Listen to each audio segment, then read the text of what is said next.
गेलो. ए त्या घाबरा. असं काय करता? सांगलायला घाबरा म्हणून. देऊन टाका. तुला सांगलायला घाबरा म्हणा. मी कशी माझी जमीन देऊन टाकणार? आता डोक्या गरम करू नको. तशी तुम्ही पण देऊन टाका. तुला सांगलायला काय घेऊन सांगलायला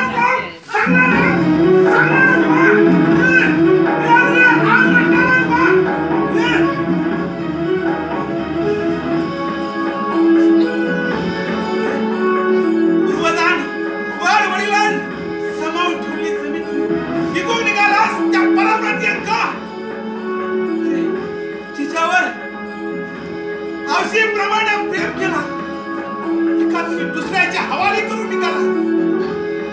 अरे या पूर्वजांनी रक्ताचा पाणी करून ही आजपर्यंत जमीन सांभाळून ठेवली. तुम्ही इथून निघाला नाही. हो त्याची गावकार असतापर्यंत अरे माझीच काय गावातल्या कोणाची जमिनी उद्ध्वस्त नाही. आणि जेणी की याद रखा या दादी गावकराशी काढासा समजदार.